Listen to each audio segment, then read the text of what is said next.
আজকে আমি ডিম ছাড়া মেয়োনেজ বানিয়ে দেখাবো। আর ঘরে যদি এত সুন্দর করে বানাতে পারি তাহলে বাহিরের থেকে এনে খাওয়ার কি দরকার। আর আমার কাছে মনে হয় বাহিরের মেয়োনেজটা আমার কাছে তেমন ভালো লাগে না খেতে।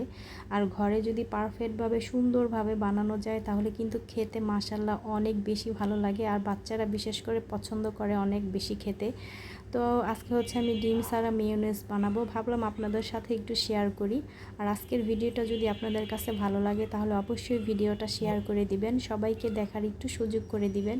আসলে নিজের ভিডিও তো নিজে শেয়ার করা যায় না, সেজন্য আপু ভাইয়ারা আপনাদেরকে বলছি একটু ভিডিওগুলো শেয়ার করে দিবেন।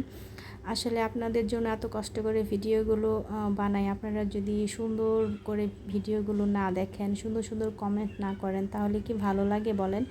আপনাদের কমেন্টগুলো পড়তে কিন্তু খুবই ভালো লাগে, নতুন করে ভিডিও বানাতে অনেকটাই উৎসাহ দেয়। তো ডিম ছাড়া মেয়োনেজ কিন্তু আমি এখানে অলরেডি বানানো শুরু করে দিয়েছি। আর ডিম দিয়েও বানানো হয়, কিন্তু আমার কাছে ডিমের গন্ধটা একটু কেমন যেন লাগে, সেজন্য আমি ডিম ছাড়াই বেশিরভাগ বানানোর চেষ্টা করি। আর এতে বাচ্চারাও খেতে অনেক বেশি পছন্দ করে। তো আমি এখানে সব কিছু এক এক করে দিয়ে ব্লেন্ডার করে নিব।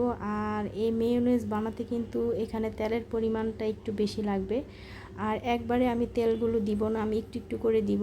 আমি 1 কাপ তেল নিয়ে নিয়েছি এখানে, তো এখন আমি এখানে তেল একটু দিয়ে দিব, তারপর ব্লেন্ডার করে নিব। আর এটা যত ব্লেন্ডার করা হবে মেয়োনেজটা খেতে তত বেশি ভালো লাগবে। আমার এই ভিডিওটা কাছে এবং দূরে যায় যেখান থেকে দেখছেন সবাইকে অসংখ্য ধন্যবাদ। সবাই সম্পূর্ণ ভিডিওটা কন্টিনিউ করবেন। আর যারা এখন পর্যন্ত ভিডিওটা দেখতে শুরু করেন না অবশ্যই ভিডিওটা একটা লাইক দিয়ে দেখতে শুরু করবেন।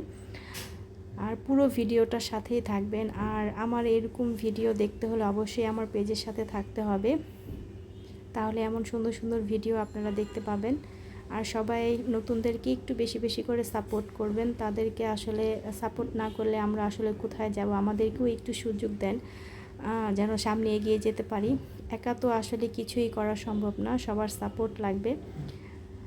যাই হোক, এখানে মেয়োনেজের জন্য এক এক করে সব কিছুই কিন্তু আমি ব্লেন্ডারে দিয়ে দিচ্ছি। তো এখন আমি এখানে গুঁড়ো দুধটাও দিয়ে দিলাম, দিয়ে দেওয়ার পরে আবার ব্লেন্ডার করে নিব। আর এটা যত ব্লেন্ডার করা হবে খেতে তত বেশি ভালো লাগবে। তো আমি চেক করে দেখতেছিলাম ঘন হচ্ছে কি না, তো এখনও আরও ঘন হওয়ার বাকি আছে। তো ফাইনালি আমার মেয়োনেজটা কিন্তু হয়ে গিয়েছে। আর কালারটা দেখেন মাশাআল্লাহ এতটা সুন্দর হয়েছে, একদম পারফেক্টভাবে মেয়োনেজটা হয়ে গিয়েছে। আপনাদের কাছে কেমন লেগেছে অবশ্যই কিন্তু কমেন্ট করে জানাবেন। ভিডিওটা ভালো লাগলে অবশ্যই একটা লাইক দিবেন আর ভিডিওটা শেয়ার করে দিবেন।